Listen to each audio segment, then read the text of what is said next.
are basically two websites you're going to be working with.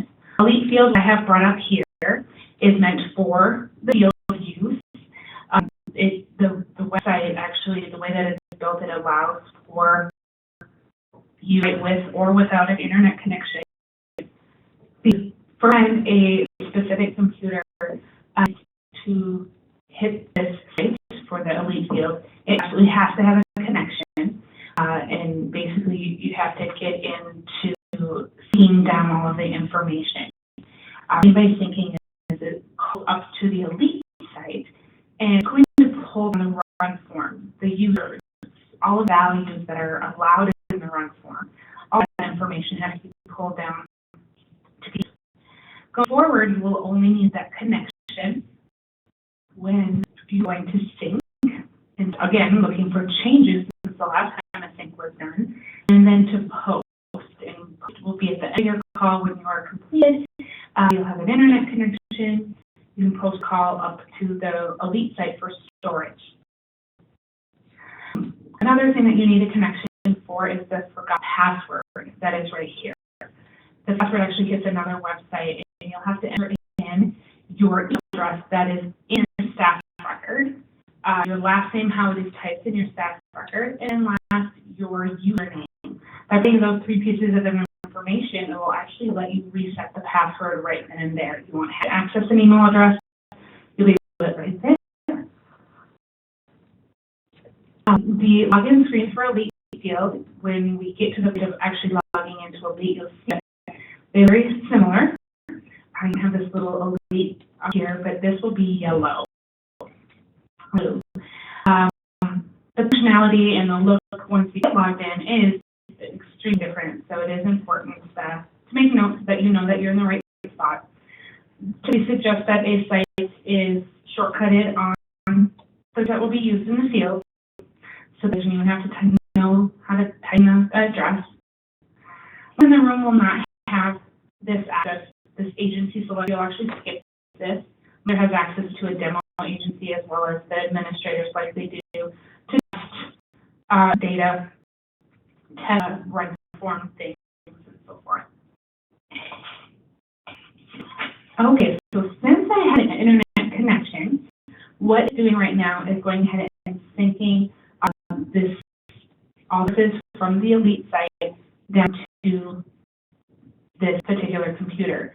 I just hung up from another training, so that is why it's going to take a little bit longer than normal because I have fully synced with another department. If this rather quickly, won't get started. So basically, you need to let it complete. If it were to be stopped in the middle of it, it wouldn't function because it only has part of the information. But calling up and pulling down your crew and everything. There. Now the page that we see here is referred to as the dashboard. If I were to have accidentally logged into Elite, I wouldn't have a dashboard. It's pretty obvious, again, that I'm in the right place. The point of the dashboard is that I'm going to go ahead and set up my crew and truck and shift. All of this information allows me to go ahead and by filling it in here, and don't pick stuff at random. By filling it in here, now any incident I create through the rest of my shift will pull data that I've populated here into each call. Go ahead and just grab some people at random. Where it has, there we go. I personally do not fill out roles because from call to call during our shift, it's quite possible that our roles obviously change. So if I would remember to change that every time, that'd be okay, but I'm not. So if I leave that blank, I'll remember to change it later. Let's go ahead and pop this too. And Lori, and I'm going to butcher that name. Okay, sorry. Larry are the partner, and for the rest of the shift, they will populate. Now above here, with the defined incident and the 00 incident, it actually ties what's going on, or lack thereof, here in this black space. When we start moving forward, entering in call data, we will go ahead and after we've posted the incident or anything, they'll start showing up here. And all that you will see here are based on your permits and also based on the particular computer. If I pick up this computer 3 days from now, the call I was a crew member of located in this black space. The crew member of that were entered on this particular computer setting that eliminates after a certain point of time, usually 5 days. I'll just say 5 for the sake of me. It only eliminates incidents if they have been posted. So incident sits out here and has never been posted, it will sit indefinitely. Because I'm an everyday provider, the incidents I'm going to see here are only those that I am a crew member of. Now your administrators, like Paul logs in, it doesn't matter who is a crew member or not, he has administrative access, so he will see all incidents that were on this device within 5 days. And then an added precaution, if trouble finding an incident on the Elite site, maybe somebody changed something, we need to dig a little bit further, we have the 5 days to do so, or the 3 days, depending upon setting it again. We'll look a little bit more at this once we've actually put in a safe one, because it'll get a little bit more sense. Down on the bottom, we have the inbox, and what that is really it's a notification that you red dot here with a number in it. And I used to, again, out on the Elite site, if I had ability to make comments, or I can use it for keyways, making comments on a call. Something missing, they can actually, being officers or whoever has access to the key portion, they can go ahead and put it, and it all stays within the Elite system. It does not move out of the Elite system. A notification here in Elite field. If I read that, I would have an indication here saying that I have a message. I'm not going to read them here.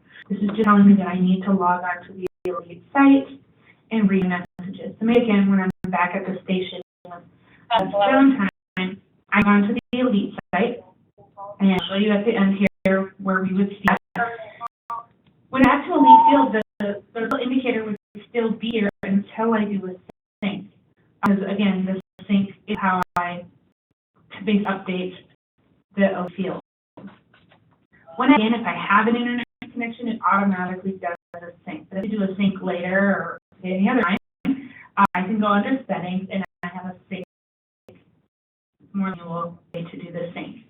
So I click that, it will call up to the site. If I didn't have a connection, I would get an error, no big deal. If I have a connection, it will call up and look for any changes.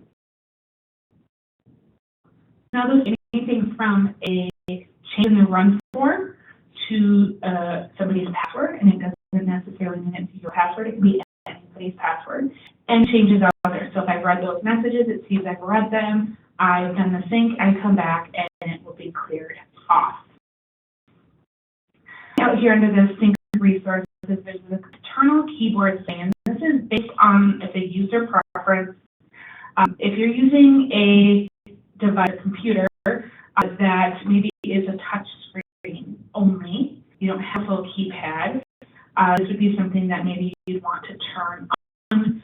When you're using Power Tools, you have a number pad because you don't have a keypad. You have to pull up the keyboard and use that time. This will just pull up an external option for you to document. If you're on a laptop type computer without touch screen capability, they probably don't want that on. It just takes more space on your screen, so that's just it's a user preference. It is really going to be a matter of if you're on the phone with our support team and they needed you to upload this diagnostic data, this would mean they would walk you through how to do. You want to remember it. If someone randomly goes and uploads diagnostic data, it really does not serve a purpose. They have to be looking for it to grab it. If you just upload it, it's just going into space and not really doing much. So they would walk you through that. On the far right, welcome IT admin. Today my name is IT admin. And what's important about this is that the person logged in should be one of these people. Because really, by not me being the person logged in, I'm technically a crew member, you're not. And what I mean by that is when it comes to permissions, I will have permissions to the incidents that are used for this entire shift because I'm the person logged in. And we don't want that. You don't want somebody that wasn't on the call to be a person with access to the calls. What I typically say is, log in at the beginning of a shift to make sure our computers are charged, everything's good to go. So when these two people log in, it does not matter who, because on the run we can indicate who is authoring the run. Make sure the right person's logged in. It's not somebody from the last crew. It's not a generic user. It is these two people. The different views, we'll come back to this because it ties into what's all going on in the black space, and so does the top button. So we will come back to those. On other forms, right now you have Virginia EMR and a NARC sheet. You have two different forms here. If you are needing to just do your basic Virginia EMR, you would click on otherwise NARC sheet. If I click on the plus sign, it would grab which one of these is the default. Assume it's probably the Virginia EMR, so just keeping that in your notes. So click on the Virginia EMR. Shows now our run form. Now, most of this run form is determined by your administrators, the administrators who are setting everything up. The layout, what's going on the left-hand side, this is kind of what built how the screen kind of sits is our work. But as far as how many tabs go along the left-hand side, how many panels underneath them, that's determined by your administrators. What the fields are and the order that they're in on the right-hand side is also determined whoever creates the run form. The way that the actual fields, the values that are provided, comes from the national level. That is called NEMSIS. And then additionally, your state level then decides, again, we adopt the national standards and now we're going to add to those as well. So all of the values are subjected to different people outside of your agency. And so other than your trucks and your crew members, a lot of those values are predetermined. So we get information from that dashboard. It populated my vehicle information. On transport field was a default, so it populated that field for me before I even started. You can see we have red and blue. Red is indicating that something in this section is required. When I click on it, I can have the different. When I click into a panel, the information to the right changes. You'll see that there's exclamation points. The exclamation points are there to assist those that are colorblind. In some cases, red and blue don't have enough of a contrast. So exclamation point is just another visual indicator that something is required. If I click on the exclamation point in the run form, it'll be a message. And most times, they're saying that the field is mandatory. See where the message says error 402, or in another case, we have to click to this one to see that error message, error 417. That is pointing to the fact that validation rule 402 is what's making this required. And I point that out because first, when people see the word error, they panic. But secondly, it's especially while you're getting off and running, I may come across some issue where maybe a field is required that shouldn't be, maybe something like social security number and there's no patient contact. While administrators are really getting the site finished and all the rules in place, you come across some of those, and it's just a matter of reporting them up and letting them know that 402 is required when there's no patient contact, and really change that. As I start filling out information, the red can turn to blue, and the blue can turn to red. It also ties into the validation score that we have down here. The validation score and the red and blue are all back to validation rules. They do the same exact thing. For the validation score, there's additional explanations or additional points, I guess, pointing to where I need to go. The complaint reported by dispatch, I hit the arrow. It takes me to the panel, the screen, that complaint reported by dispatch shows up. And take care of it, and my score does change. See, in some cases I have the red don't sign that actually is indicating a closed call rule. The validation rule has to be satisfied before I can post my call. If I post my call and this hasn't been satisfied, it will give me basically a prompt saying it's not able to because closed call rules. So mileage, not a really hard one. I can click into it and go into the field and make that adjustment. You're going to see what it looks like for the most part, they're worth 1 point. You have a 5-pointer, but those are all determined by your system administrators. You're going to want to chase the 100. You're not going to want to just fill out what is red. It's a lot faster for you. It makes a lot more sense for you to fill out your run form as you would if you were writing in paper without any help. Start from the top and work your way down. Go ahead and fill in the fields that are needed. If you feel that you are done with red items, if you're not 100 positive, then come back and fill in those missing pieces. Very quickly, kind of workflow of the run form based on how it is set up.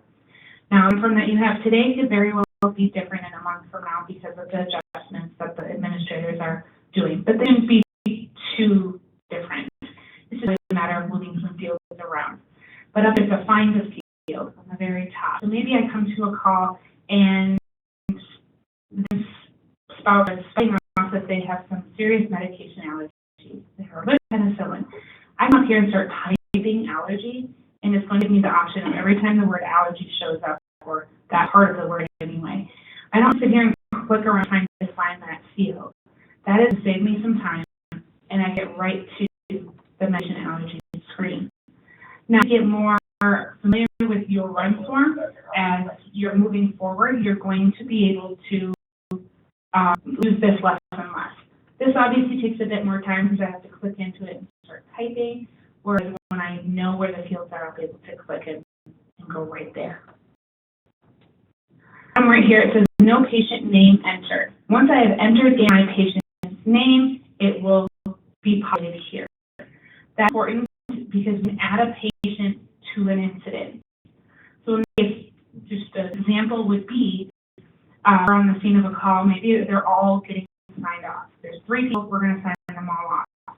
Well, if we work through the run form, get response information in, get all the basic information, disposition, things like that. When I go ahead and add a patient to this incident, I'm going to copy that information, the information that is going to be the same, and add it into my new patient when I create it from here.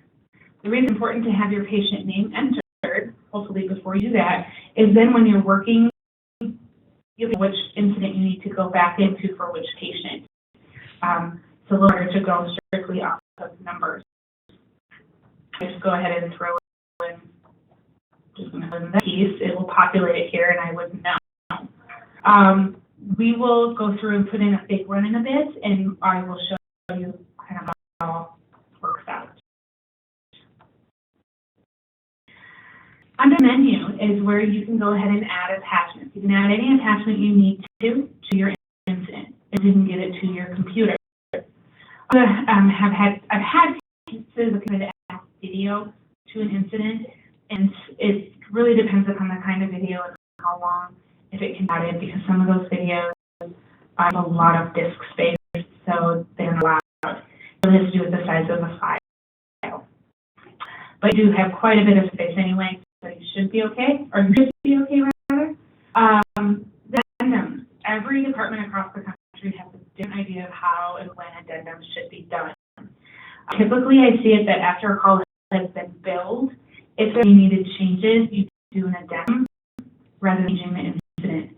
So would you use an addendum here in a late field? Likely not, if that is how you handle addendum. In cases, it's right after it's been posted, we use an addendum. Again, I don't really do an addendum in the field. I'd likely do it on elite when I have completed my run. To fire incidents. So you guys have the fire component added in with your EMS. What allowed me to do is maybe because we are a fire department that also does EMS, what would happen is maybe there's an engine on call and the engine is going to do the fire incident. I have to do the fire incident for myself. I can let them finish it, and before I am done posting my call, I can associate my incident and go and create their fire incident. The typical way to handle that, though, is really to allow the EMS crew to create the fire. We get to that part, we're going to create a fire incident from our EMS data. We will only have a few fields to fill in because it will more likely share the information from the EMS run. But everybody kind of has their own workflow, so it comes down to how you as a department choose to do it. All right, and then under here we also have lock and delete. Typically people are not locking incidents from here because a manual step, you'll forget to do it, it won't happen.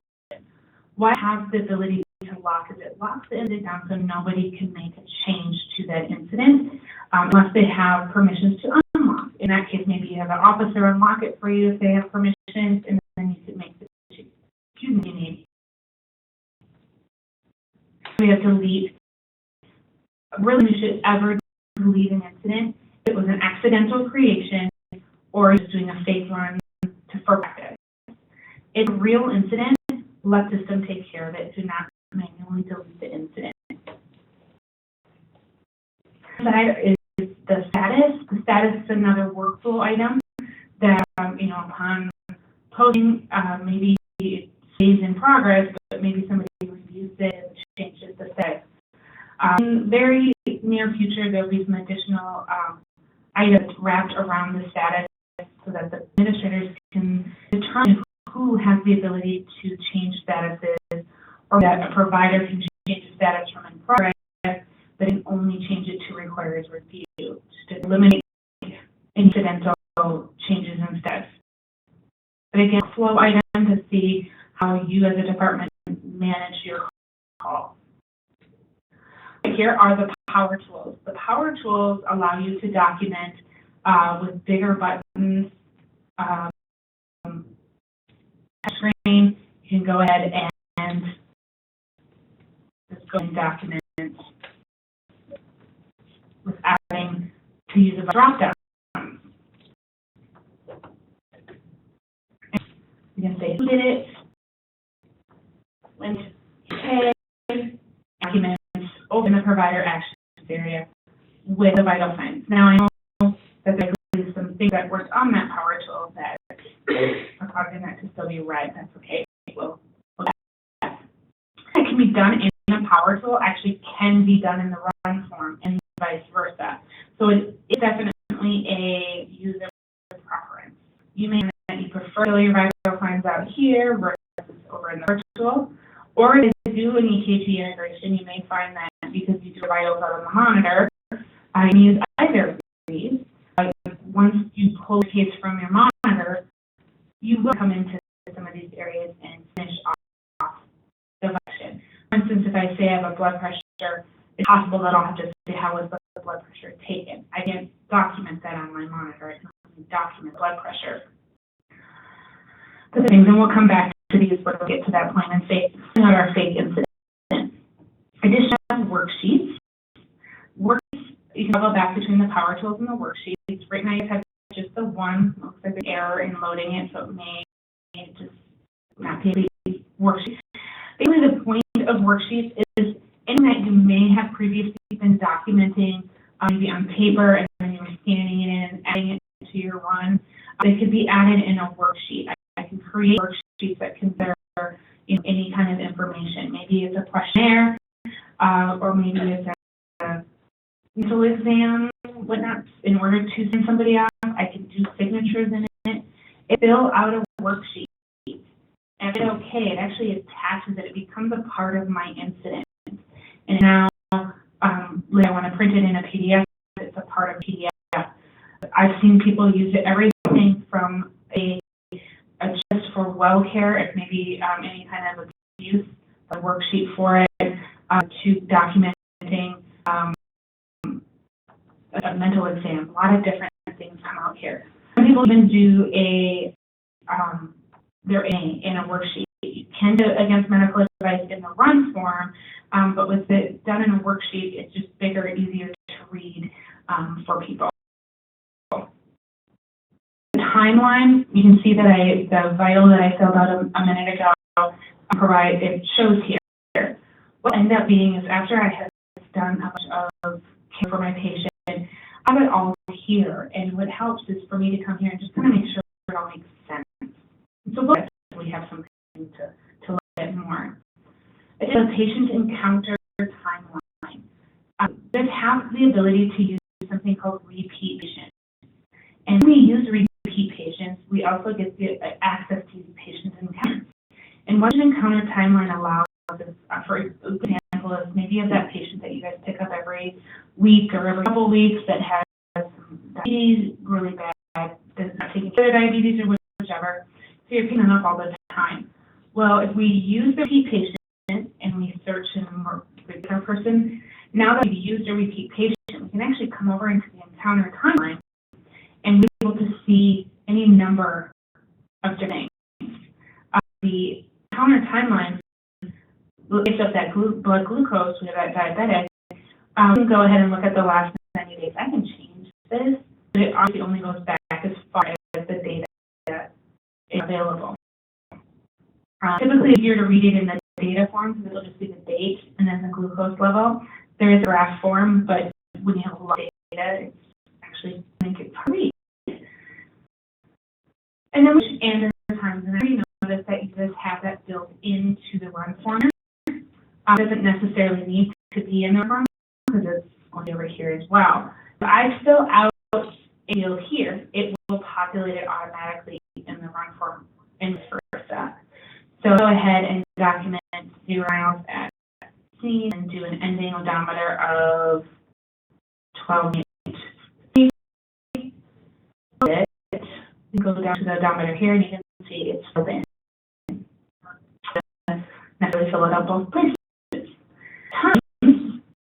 When I'm into here, I went ahead and, now, correct me wrong, you guys will have a CAD interface?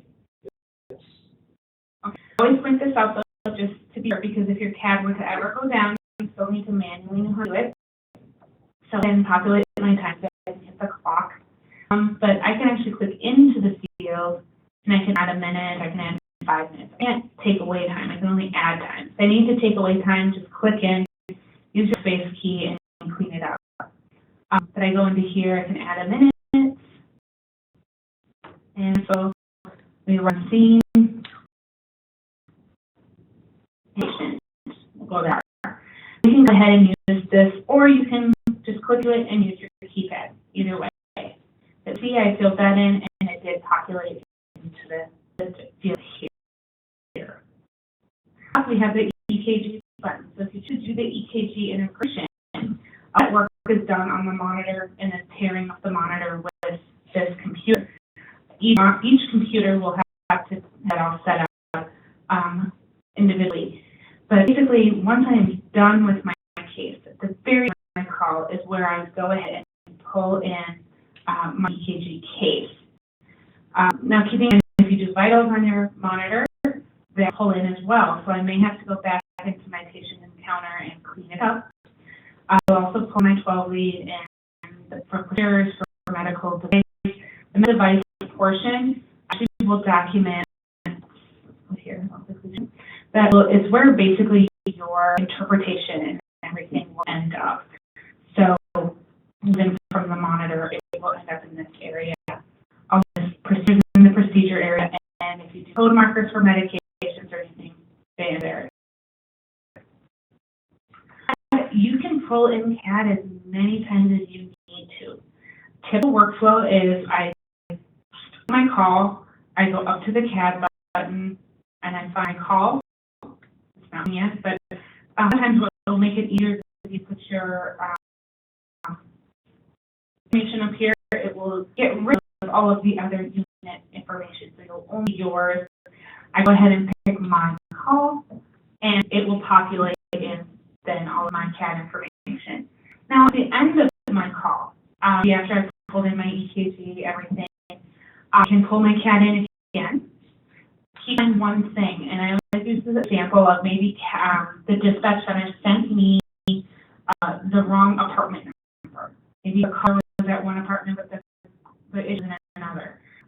If I change the apartment number, the vendor pull in my CAD information, it's going to overwrite what I did. Keep that in mind because you do, it'll overwork and then you didn't really make your edit. So, oops, the screen just, I bumped it.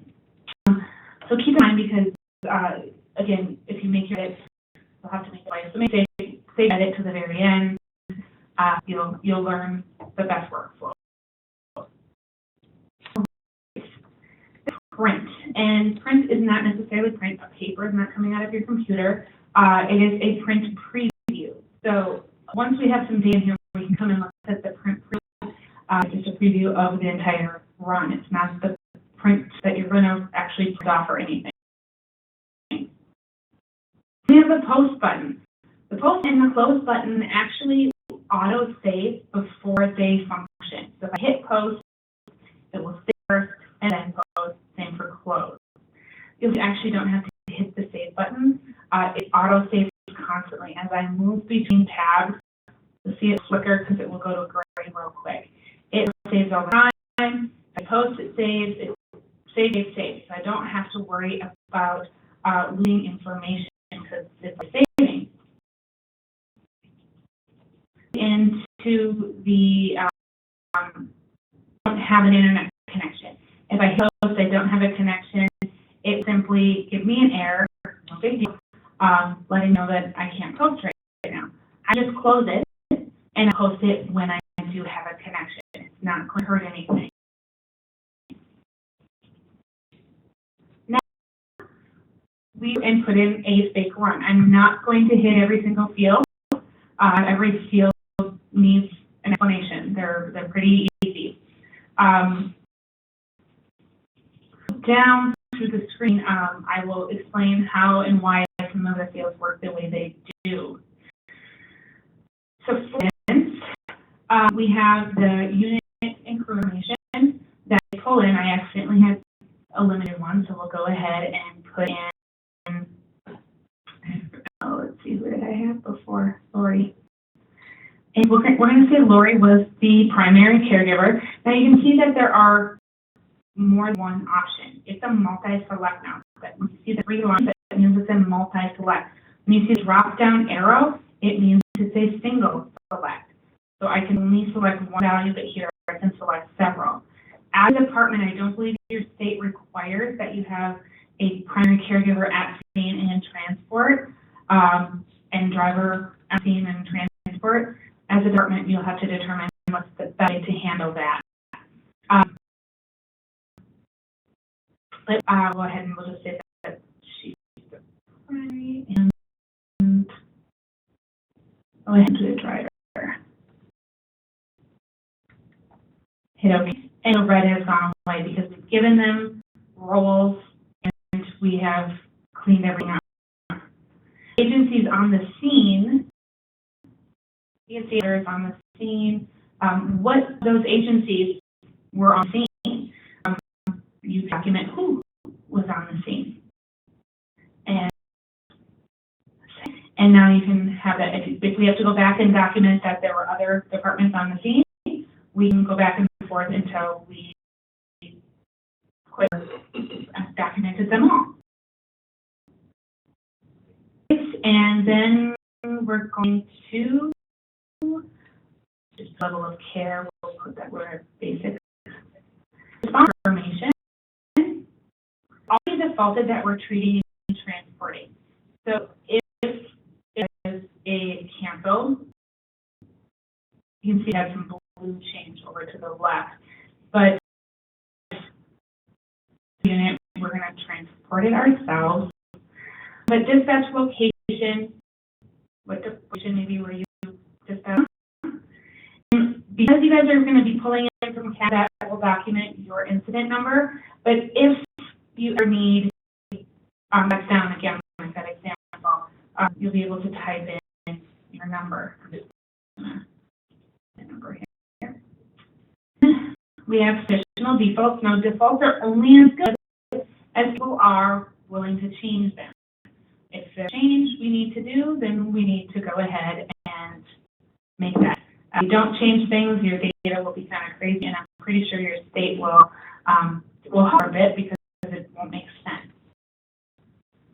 Now we can type. This list is actually very specific because it ties to what is called ICD-10.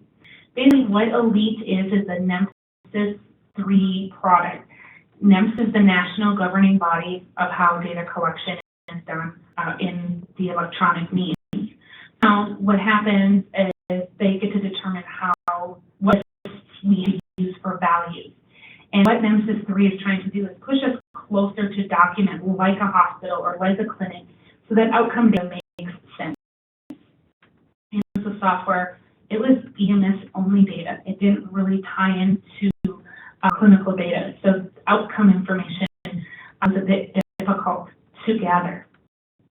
So used here for incident location, it's tied to ICD-10, which is international coding. They want to know where it happened, when it happened, what were you doing when it happened. It's very, very specific.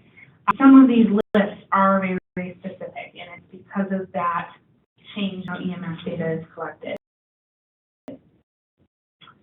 An incident address would populate from your CAD. You actually should be typing into the incident, state, town, all this information. This will populate for your CAD is operating. It will populate from CAD. But if it's not populated from CAD for whatever reason, you need to do the postal code from postal code. Now in my office zip code, only has one option. If I do my home address, there is more than one option, and you pop up. So in case you just simply grab the correct answer. And just type in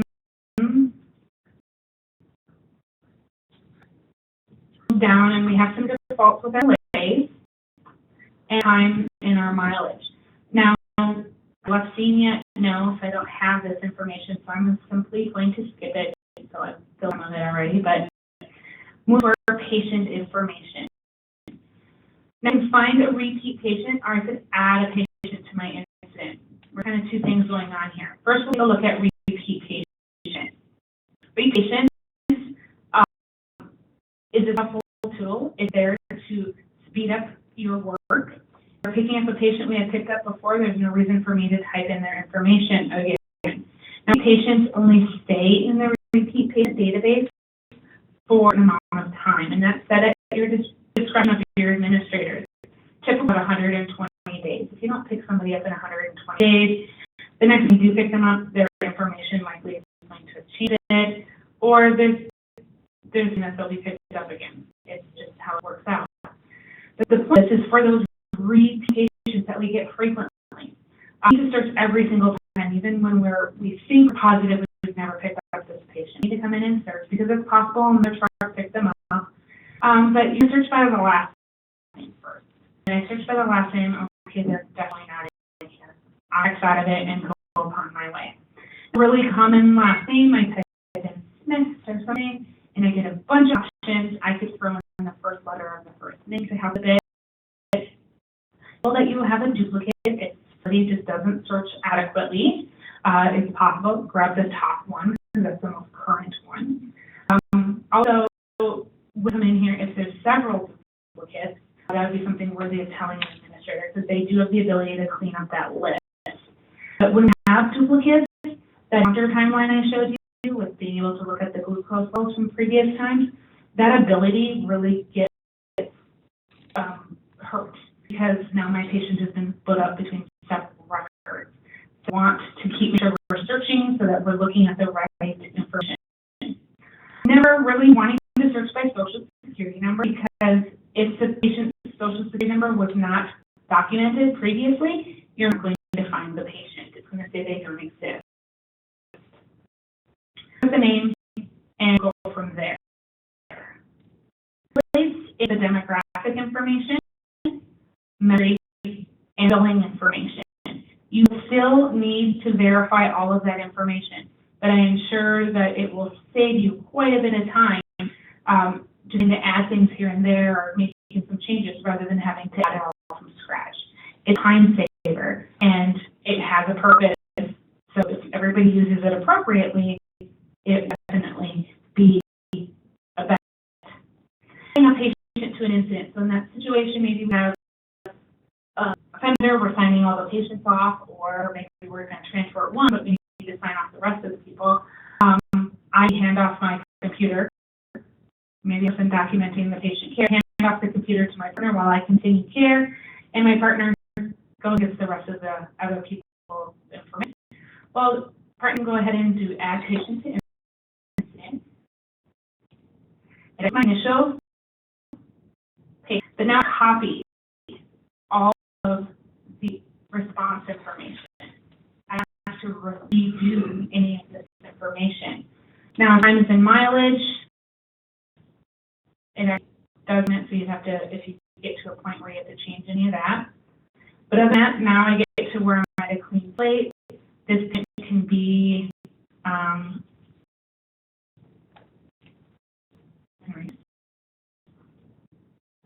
document everything that I need to, or I could gather what I absolutely have to, so that I can do it later, whatever works best for you. But I'm going to go through and get my dispositions. Even I use this. The disposition, we're going to switch that over to a refusal. And that required is much, much less. That Henry Smith down here on the bottom left. We'll go ahead and close this out. Say maybe we're going to come back in. We've got his signature or whatever. We're going to close out of it. It takes back to my dashboard.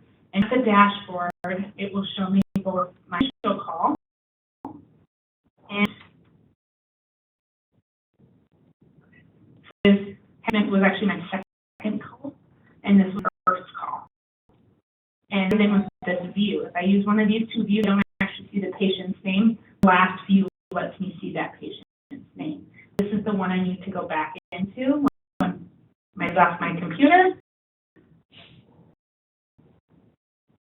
I can go back in and finish off my initial patient. But I add as many patients as I need to, and it will keep copying that information to save me, again, a bit of time. And if we search for my patient doesn't show up in here. Trying to see that you have this symbol up often, as usually it's your not valued. Just because you have a not value available to you does not mean you'll be able to use it. Validation may say that you can't, but there are pertinent negatives as well, so maybe they just blank use to give you their name. It happens. We can do that. Not every field has a pertinent negative. There are several. Now, the race, it is a multi-select, so we have the three lines. Go ahead and we'll say that. First, if I just click right into the field, I can use the panel off to the side, or use my keyboard. And clock is put in today's date, and it automatically populated 12 hours. That is because we are 12 hours into the day here in Central Time Zone, where I am creating this. So that is the default. I can clear it, I can change it, not a big deal. Or I clear this one and put it in a better date. Let's go ahead and just throw something in. That person would be 39 years old. That person would be 40. Okay. But with that, we have our aid, and we have the leader button down here. If the patient address is the same as where we just picked them up, we can populate it that way, or set it from typing manually again. It's in a grid, so if you to add more than one, you simply type in their number, go ahead and add another one. Now I know how hard it is to get one phone number, much less more than one, but it's there. Social down here.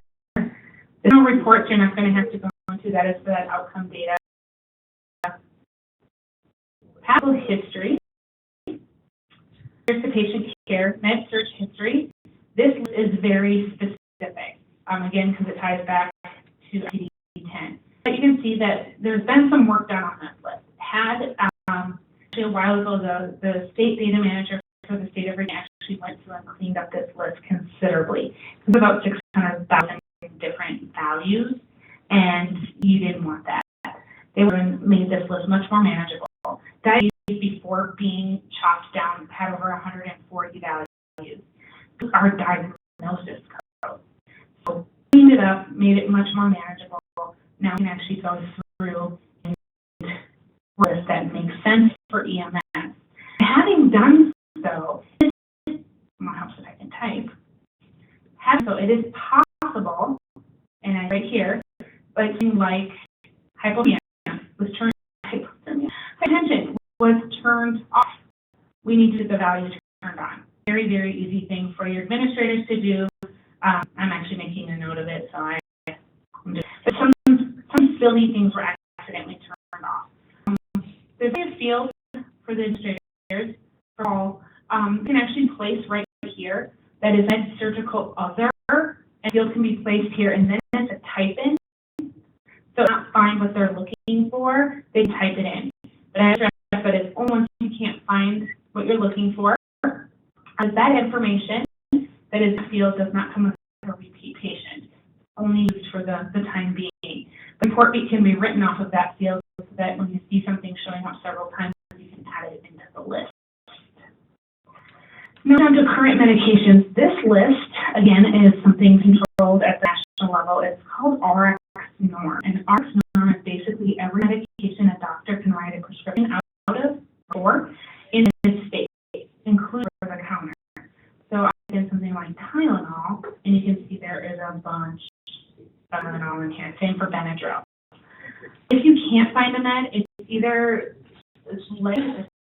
selling rather than it's a list. But NEMSIS has determined that the way if you can't find a med in the list, the documented is go to unable to complete. When you go to complete, actually, again, called as a field, you can throw in here, that's a comment field, and get it into the comment field of what the medication is. But again, it's typically a spelling error if you can't find it. This is almost the identical list. Keeping in mind that if you type in sulfa, which is a common drug, you're not going to find it. Administrators can go ahead and go in there and fix it so you can find it, but it's actually sulfidamide that you're looking for. It is right here. One, you could actually go ahead and change it to sulfa, and people are used to searching for it that way. In mental and food allergies, this list again is very specific. A tryptophan allergy would be pretty brutal, but there's a lot of weird allergies in here. This one would be a really bad day. You're allergic to a scorpion and sunlight. I'm going ahead and last oral intake, you can hit the clock. If it was 2 hours ago, just move 2 hours off to the left and good to go. Here we have no advanced directives. Assessments. So the assessment category, is there a cardiac arrest? And we're going to say no. All fields in cardiac arrest area have not changed from any other software. It's still the same. Endo does, so we'll take a look at that. This is where you put your chief complaint. So we go ahead and say my head hurts.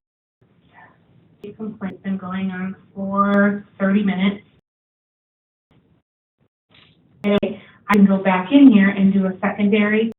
I literally list complaints all day long. It does not end keep documenting. That is in a grid, so I can just keep documenting. Sheet plate in atomic location, we're going to say it's the head, and we're going to say that it is the stem list, and the impressions list, tie back to those gigantic lists. So oftentimes what you'll see is this little symbol, it's a category symbol. It's putting everything onto the left in categories. So again, maybe it was its head. You look on head, well, it's not hearing loss. So we're in the back. We're actually moved down into pain of the specified. Again, can be managed better or cleaned up or added to by your system administrators. This field right here, date and time of symptom onset, last normal. This is a dual purpose field. Date and time of symptom onset, date and time of last seen normal. So your patient can be entered here as well. So if my symptoms, I said earlier that this has been going for 30 minutes, it's likely that it happened 30 minutes ago. I go over here and simply do a minus 5, 10, 15, 25, 30, and I got 30 minutes there.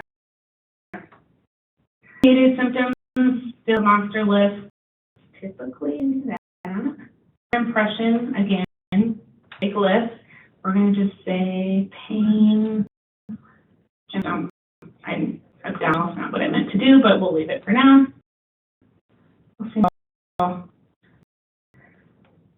Alcohol use indicators, all of these values here are positive findings. If I choose the negative, I can go ahead and say that none were reported. If I kilograms, fills in the pounds and vice versa. So this is not a mass casualty, so we're good there. Moving in, since we said it was an injury, this field just carry that reading. Cause of injury. Now this list, but that's the tumor. This list is pulling from ICD-10, and this is just a fraction of the main list. Stress that everyone should actually go through this list, take a look at how things are worded. The example I typically will give is asphyxiation. If I have a patient maybe suffocating or something, I would think suffocating is a good word to search by, suffocation. Well, I'll let you read it.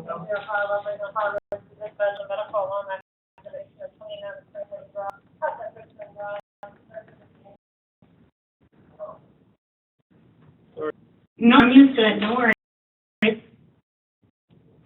So going through these lists, you're going to learn how things are read so you know how to search for them. But you're going to also learn how specific they are. It's due to being trapped in a discard refrigerator. That is a legitimate code. That is why it's in the list.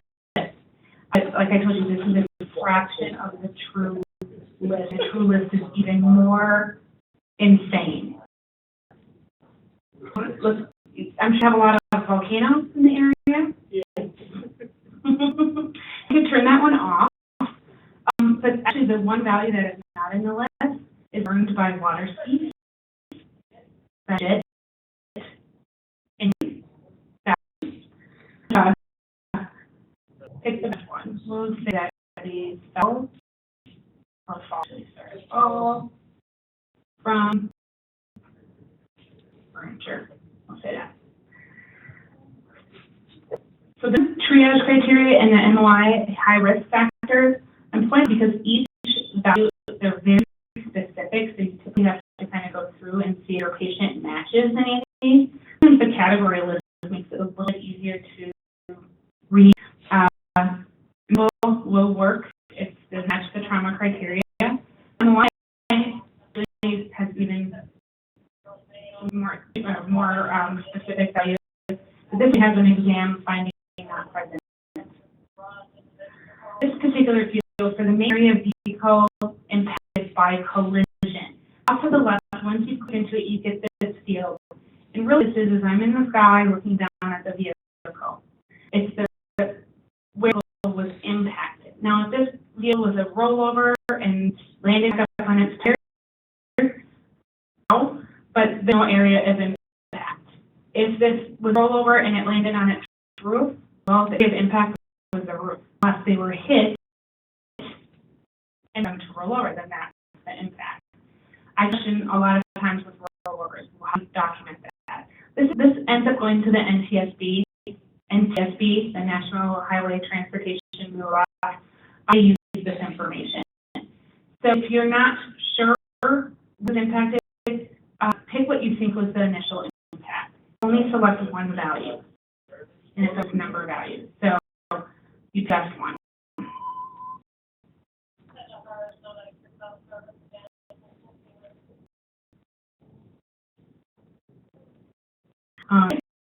So then, the cardiac arrest field, you can still see here, really, they're all self-explanatory. There's nothing really on the field. So for actions, take us into the area of all of the procedures and so on. So that's, I showed you earlier, we can use the power tool or we can use the form.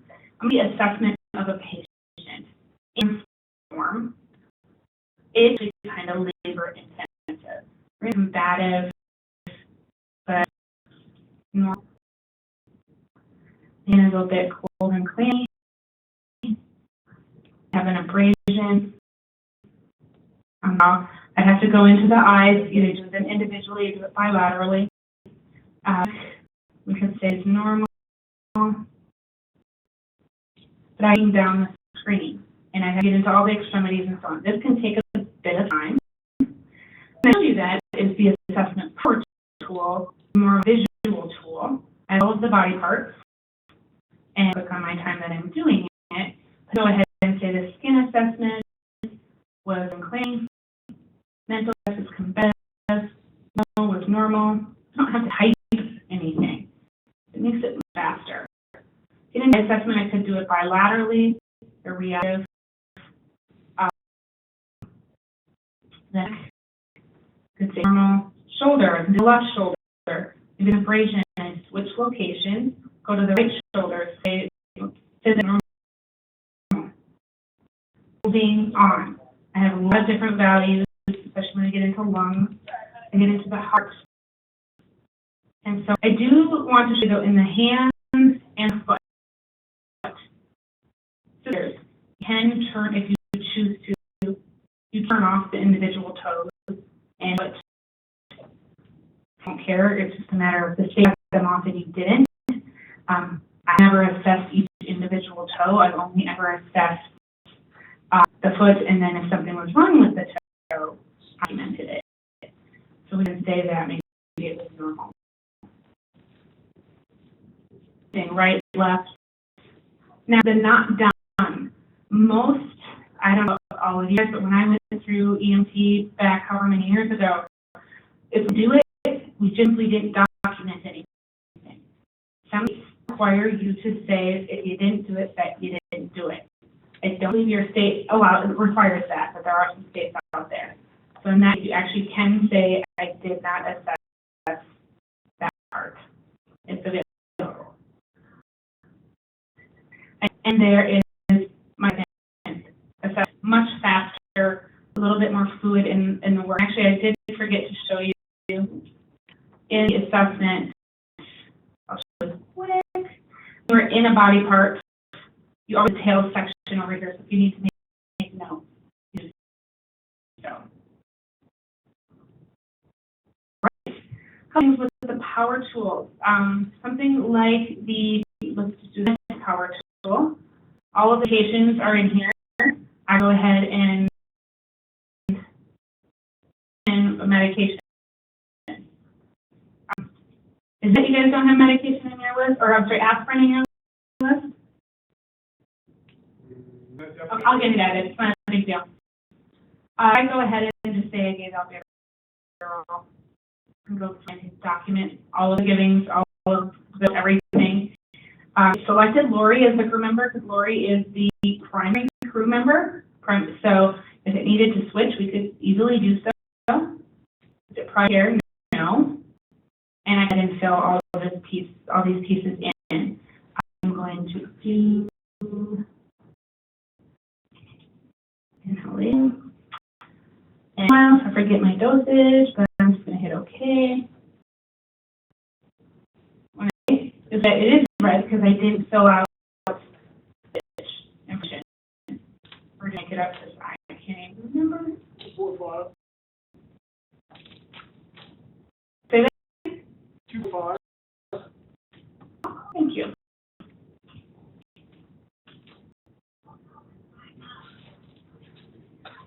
Foundation.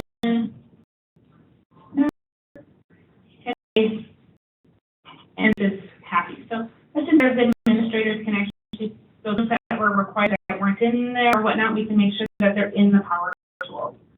But it's a matter of where you prefer to fill it out. If one person chooses to fill it out in the run form, that's not necessarily a bad thing. Whatever you're most comfortable with. I'm going to move into the narrative. In the narrative section, you have your crew member completing this report. Then select that. Now, with my author, I'm actually not going to fill out the rest of the narrative quite yet. I want to get the transport information filled in so that it's pulled in. This is already predetermined. We need to say that we're stuck in one patient. It is important to say how you move the patient if you bill, because Medicare won't pay you. We get to the transfer where you take the patient. Maybe a STEMI team, the trauma team, anything, you can document that in here so that you know when they were documented, how often they were notified. But now I'm going to actually go back to that narrative because I have the information filled in. So narrative, you guys have an auto narrative, right? And you have 4 possibilities to use. The administrators can choose to turn off all of them. They can choose to turn off 3 of them, whichever one suits them. But I'm sequential, generate, and it has all of my documentation. I can make large, so I can kind of read over it, make sure it makes sense. Look for spelling errors. Not even as much spelling errors, because sometimes the words will get stuck together like that, and you just need to go in there and fix it. But go through, and after we've checked it, we can add to it if we need to. A in my narrative is ready. If it's to clear it, I can try one of the other ones. I can do as much as I need to. Now, other things. Look at the billing area. This is pre-seg, the CMS level. Insurance information. Got a billing priority, the name of the insurance company, that nation.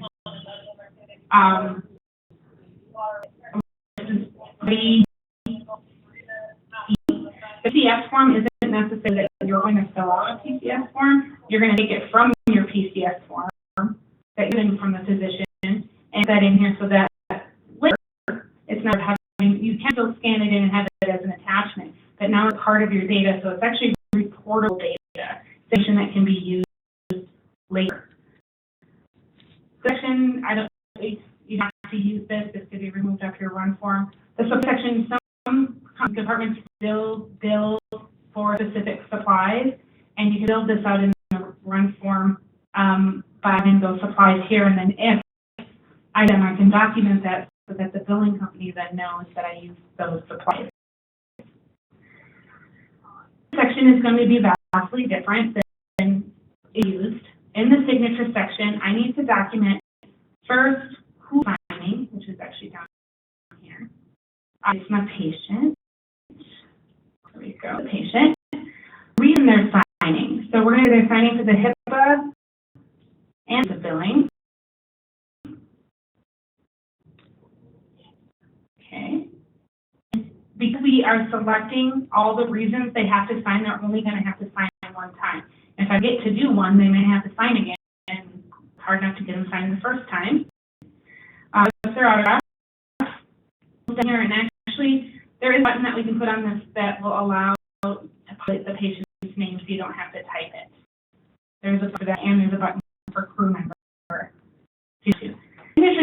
is a new field that came from this. Time you're probably going to use signs because they did it.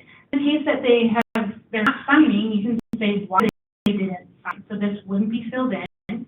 And, you know, they blatantly refused to sign, or, you know, due to distress level, I wasn't able to get a signature.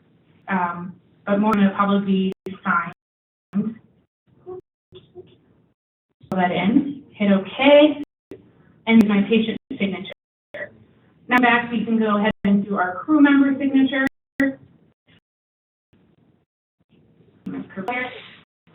When these signatures are set up appropriately, they'll be words in the text. And again, can't remember using the sign, but I can gather all my signatures, including if you get your signature at the hospital and so on.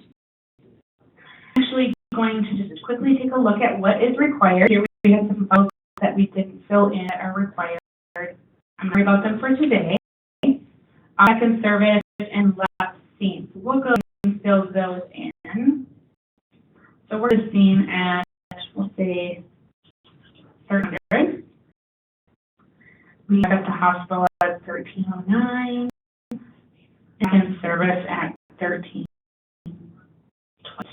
Just times. The times in there because the next option that we have here is under the NFIRS tab. Because you are a fire department that also does EMS, you have to do NFIRS run all of your EMS runs. And having all of the correct fields filled in, and we'll be able to key a lot of my EMS data into my fire incident. So I'm going to go to fire incident. It's actually going to leave the EMS incident, which is fine, and now into the incident.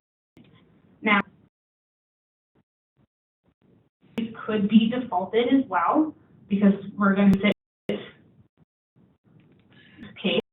It pulled in the school, it mapped over, it pulled in the time, primary action taken, actions. Now you can see that we have fields that need to be added to this form, location type, and fields that have to be on the form for this, the way that it needs to be. And that is very easy to get these fields added on the form. We'll get done. You can see down here we have a chain link, and that is linked to that EMS call. So if I need to go back to the EMS call, I can. But the thing is you want to be at 100. You need to be at 100 for the first call to be completed. If I not get to 100 here, after calls are posted, I will need to access this call on the elite site to finish it. So we need all those other fields on here so then we don't have to do that. This is meant to save us time. Also, over here on the apparatus power tool, if I click on that, you'll see that it actually pulled in our truck. It didn't pull personnel in, which leads me to believe that there's no personnel IDs in those two staffers. Now, the department is kind of at their free will of how they choose to document apparatus and NFIRS does not require you to document specific vehicle information and specific personnel. There are fields that you can document that you have one vehicle and two personnel. You don't have to document the who. The who allows you to report on that information, but you don't have to for standard. So as a department, that is something you guys have to decide. I'm going to say we're at only 95. We'll do that. We're going to go back to our EMS call. I post from right here. It's going to post both the EMS call and my fire call. If I go back to my EMS call, that's there. We're still good. We're going to just make sure we don't have any closed call roles, which we don't. What I want to do is click over this timeline for you. Now we documented the PQRT. I thought we did a vital. We did. Fill out much or what? Okay, Mom.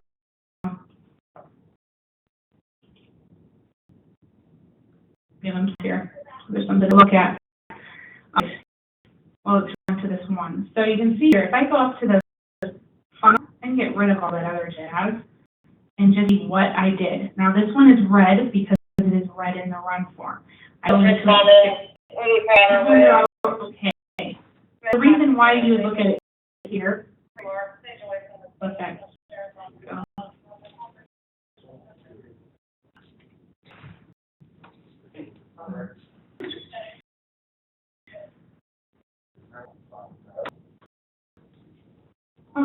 We have the red means something is still required to go into, but these three are good. But the real reason this incident timeline is helpful is I see that maybe my times are goofy or I forgot to document something because, wow, that's a half hour.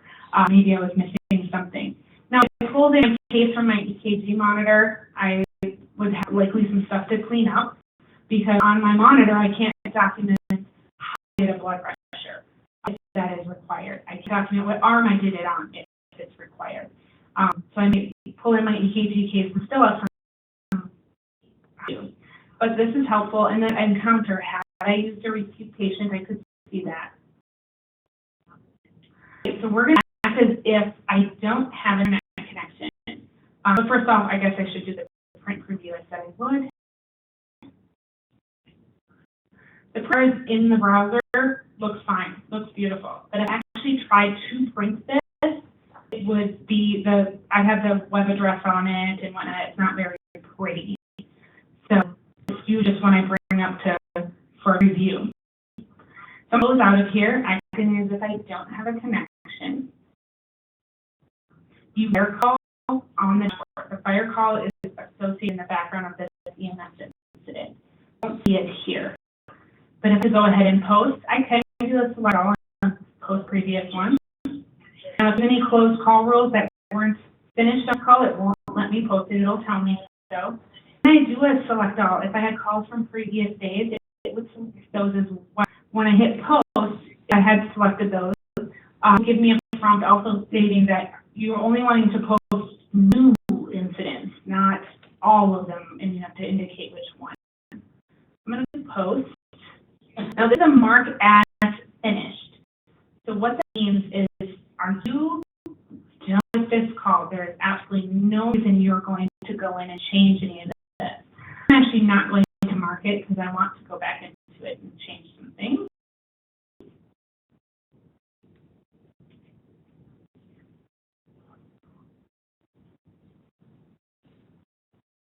Especially when you have more than one, because it first goes through and resaves it and then posts it.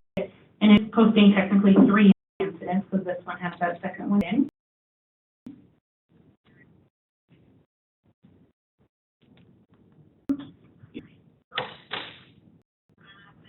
And once that complete,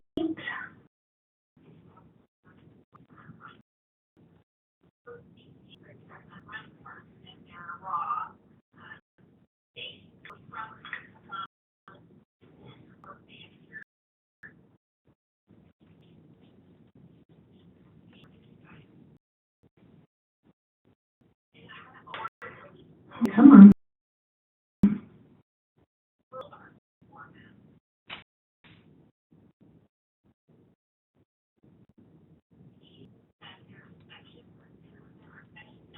It doesn't only take this long, I'll tell you that much. I don't know why. Okay. So both of those incidents. So I know they have in fact posted because there's a green arrow. The incident linked to it. So kind of that whole thing with those different views will make a little bit more sense as I can see these. But now we're going to log on tomorrow or 2 days from now. This is how it hangs on to this information. Both of these folks would be my crew I want them on. So it's not the case. I just have to change it up because it hangs on to that cache. Cache is what saves it offline when I don't have that internet connection. To stress for people that know how to delete the cache or know how to clean cache, don't. You have a potential problem that could happen. Everybody is using that cache for the browser. And you clean cache, you're not cleaning just your little slice of the cache, you're cleaning everyone's cache. So if there's a call sitting that needs to be posted, is to clean the cache. That is why also it is very important to ensure your calls post before you go home, before you do anything, because potential someone could do that. Don't want them. We stress not to. We say that before anybody clears cache, they work with support, because support can just go through and make sure there's no calls sitting on the device. But again, that's why it's important to get rid of them. So it's actually, I'm going to log out of the Elite field, and we're going to go to Elite. And really, it's just a matter of getting rid of this URL. It takes us to the Elite login. As you can see, it has the yellow login screen. And I'm going to log in. It's pretty obvious I'm not in the Elite field anymore. It doesn't, when again, I have a release form, now our announcements page. This page is currently controlled by ImageTrend. We'll show some update information and whatnot. Down the road quite a ways, but not too long. Hand it over to your system administrators where they can put announcements out here. So I should go and look at those runs. So when I go to the incident information, you can go to view existing EAC or existing fire. This one.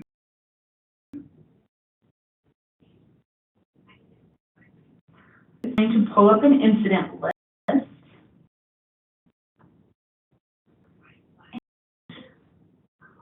Where is it?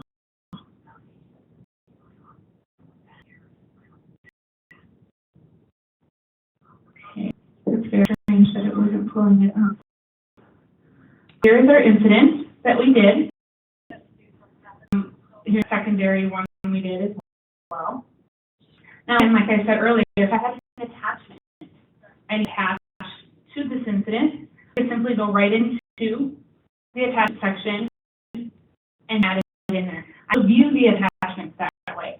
If this incident was locked down, I could still get into it to look at this. This part does not lock down. I can add attachments and on. For a moment and look at the clock. The clock is the incident history. Now, and it's done from the moment I started this incident all through. That preview, I posted the incident, and now I'm again looking at the incident. As the incident has been posted, the incident history gets even more involved. If I go in and edit the narrative, maybe I just forgot a few words or whatever, I go and edit that narrative. Now in the incident history, it's actually going to document that I edited the narrative and this is what it previously said. The point of that is the integrity of your incident is locked down tight. If you're ever in front of a lawyer and they could say, well, you know, you didn't change this, we can hand over the incident history and say this is everything that's ever been changed on this incident. And everything is really safeguarded. Keep in mind that, you know, after an incident has been out of your hands for your build everything, there's really no reason for you to go in there. If you go in there, it is tracked. Everything that you click around is tracked. The little printer here, that is, I can do the print preview or I can do the actual PDF report. Again, I don't have to go into the incident to do that. So what this allows me to do is create a message. Obviously, I'm not going to actually do it from out here. I'd probably do it within the incident. Within, I would have a messages icon, and I could go ahead in a QA type situation, message the crew saying, you know, they missed something or good job or whatever. As a crew member, I would get that notification that I have a message to read. I'll get into Elite, and I would actually have that notification up here as well. Go ahead and click in to the inbox. And it takes me to my inbox, which is much like a normal email inbox. My message would be here. I could click into it. I could reply. Everything stays within Elite. And when he replies back to me, it just works back and forth. On the envelope in that incident list,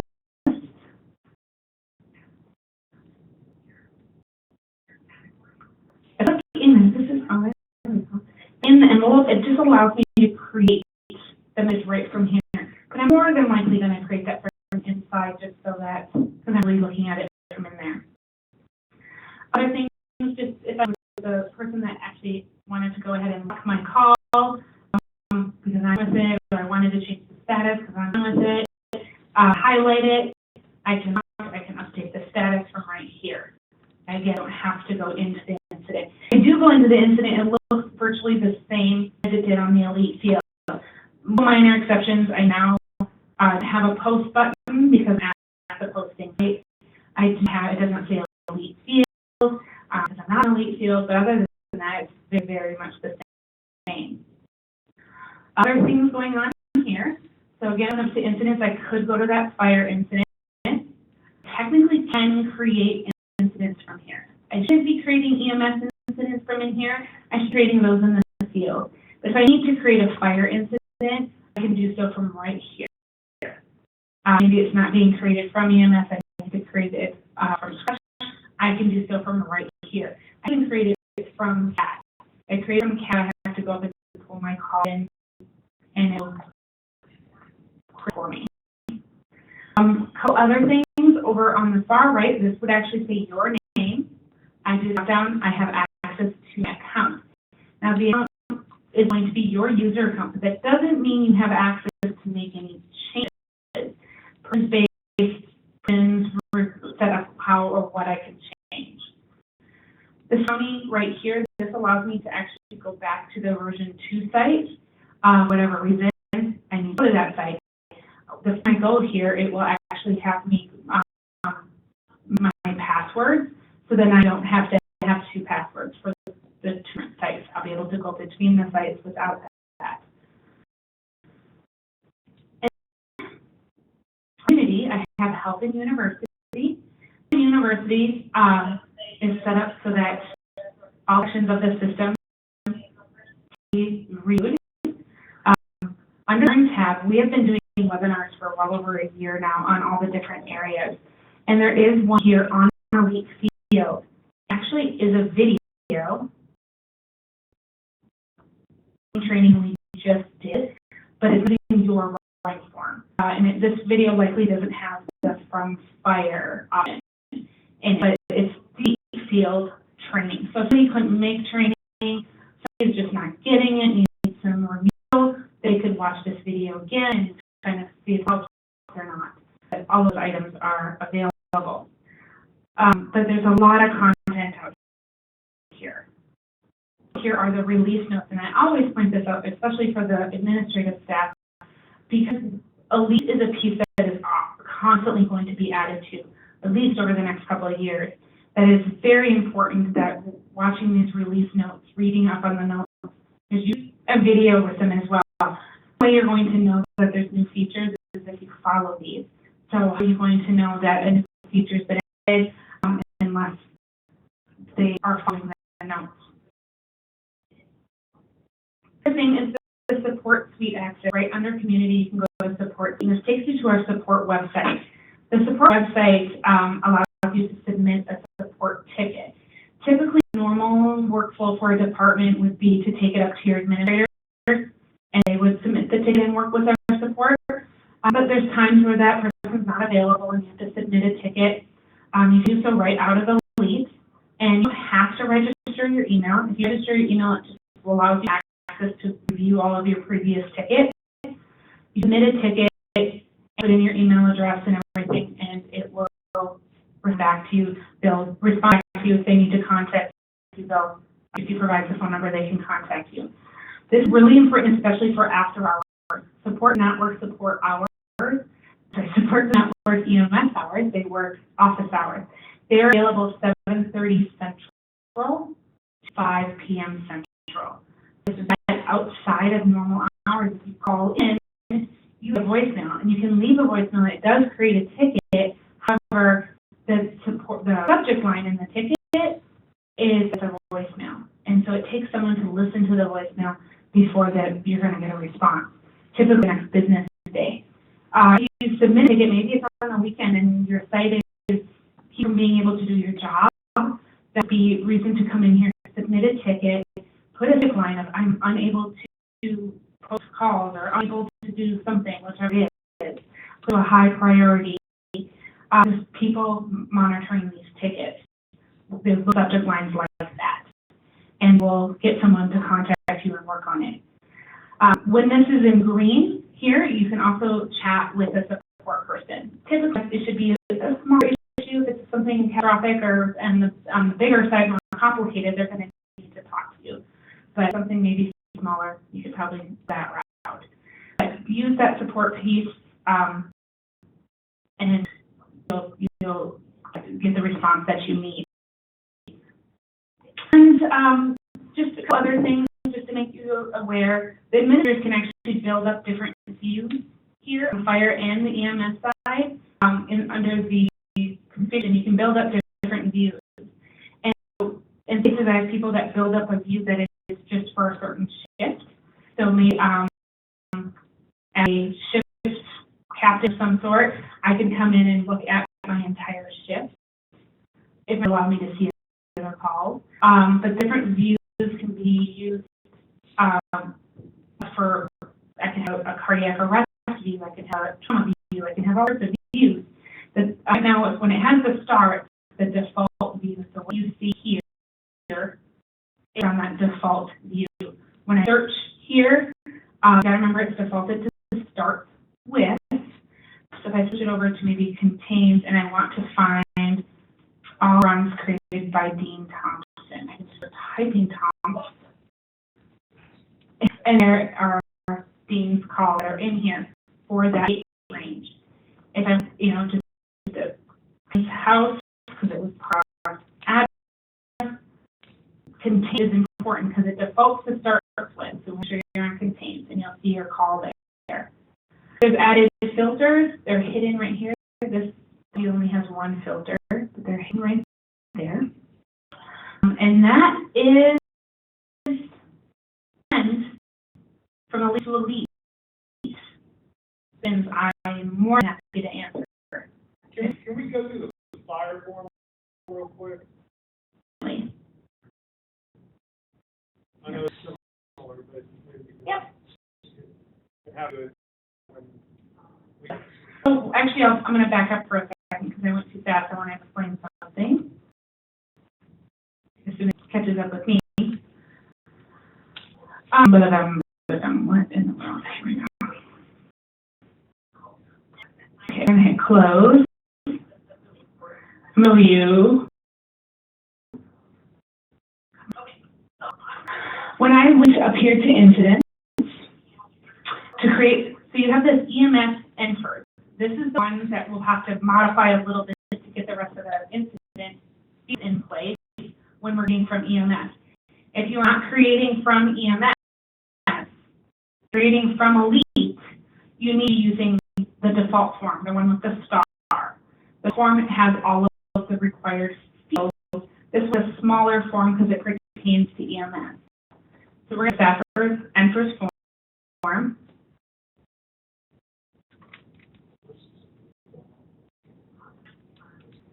And the form. So the NFIRS compliant number. Basically, if your incident number is non-compliant with NFIRS, basically this one would be so because it is more than 7 digits and it has a hyphen in it, that you would need a compliant number. If your incident numbers are compliant, you don't need to have this. This can be turned off. But what that means is when we export these incidents off to NFIRS, this is going to NFIRS because this is a compliant number. And they'll throw some zeros at the beginning of it so that it has all some required digits. Incident date, hit the clock, and type. You can use your number, start typing in structure fire. Your spins, action taken. All this is exactly how it would be writing it out. Exactly how our old fire form worked as well. A lot of are just very familiar with the codes because that's what you're used to. There we go. No mutual aid. You have a point negative hiding over there. any step injuries, and we have resources used. So here's the thing, with the resources used, and as a department, this needs to be decided. If I have used resources, I can say that I have trucks, and that is sufficient as far as NFIRS is concerned. But you'll see here at the power tool, I can still fill out the specifics of the apparatus and the specifics of who was on the apparatus. That just makes it an additional level. But because it went into that power tool, it zeroed everything out. One or the other. I don't have to necessarily fill this piece out if I'm going to do the apparatus power tool. I'm just going to go ahead and save one, hit two. And like that. But most everything on here is similar to the functionality is how EMS works, but just how it first breaks up the address. So I have 207, one more.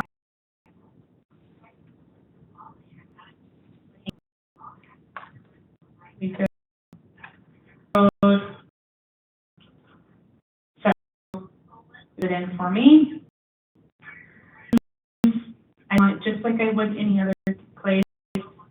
All piece together. The fields are just under oath. Tuesday is a center. Here we are. Go through, and you go through and actually have the ability to hide things, but you don't necessarily have to hide anything. If it's red, there's something required in it that has to be filled out. When filling out a run on a lead, you absolutely need to get to 100. Because that 100, as far as validation, means it is NFIRS compliant. And that can be up to NFIRS without it getting kicked back. Which is important. You don't want to have to get them kicked back, try to figure that all out.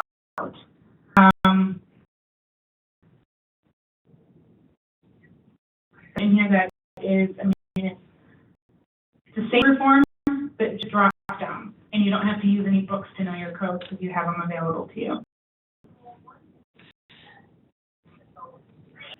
And then here have attachments as well. You can actually add an exposure from an initial call. So exposures, I do suggest coming into your initial and come in and adding the exposure, because then what that will do is it'll copy off the basic information and allow you to move from there. You don't have to retype everything. CAD buttons in the same spot, and everything is in the same spot. You don't have, because you're already on the posting site. Any questions about the fire farm? Well, can you maybe go back and show, like, from the main menu where you would go and look at your incident list and pull up just a posted report? You want EMS? Fire. Okay. So we would go up on incidents, Molly, and you just go right over to view existing fire, and that will bring you to this screen. It's the fire incident list. So it looks almost similar to the EMS incident list. The same is true. I can add attachments from this screen or do a message, or go directly to the incident. A moment. Now go into that incident we posted earlier from EMS. The form would look different because it's using that smaller form. But if you start an incident in the form, unfortunately at this time we don't have a feature to switch forms on the fly. You have to start over. So try that. Wheel here.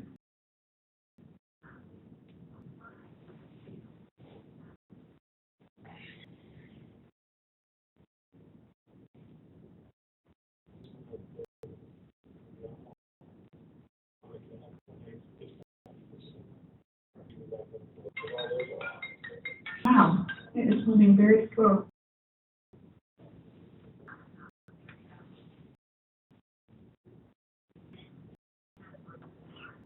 I'm going to message some people here to see why that is moving so slow.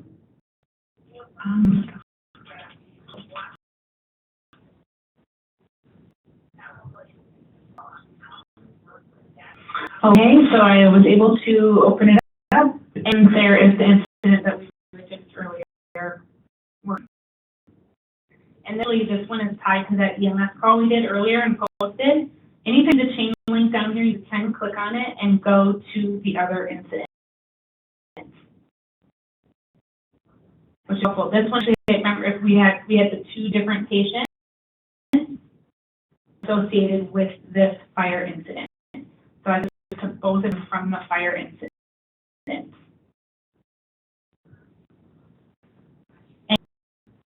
again, if I needed to, it was flowing right now, I can pull in CAD whenever I need to. PDF. And I decide what I want visible on the PDF.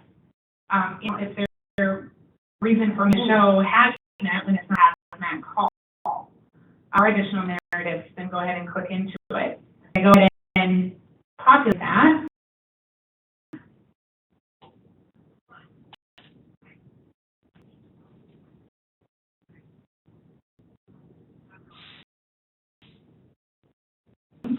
Basically, it looks like the hidden form. If you do. And we did the data, so it's not all here. And print this one. This is not a print preview. This is the true PDF.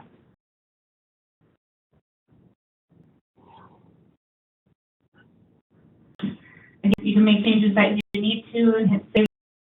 The incident history. Let's get that here.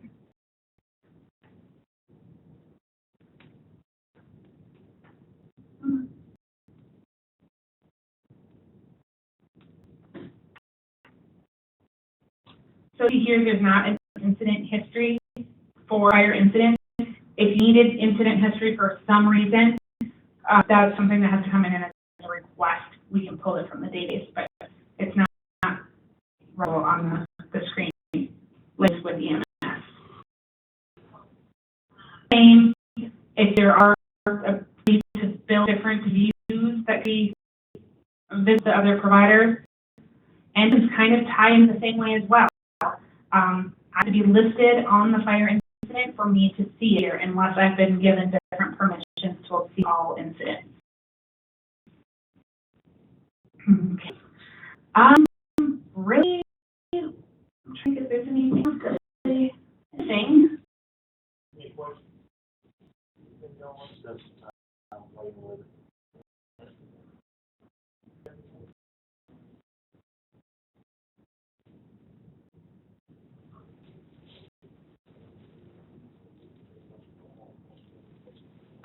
Yeah, it's good to be.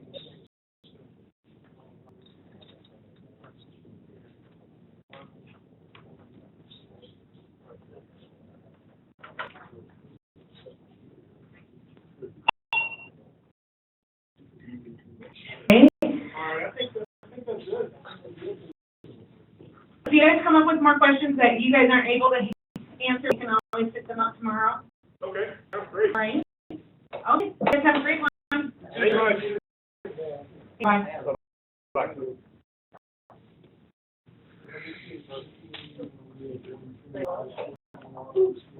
Bye.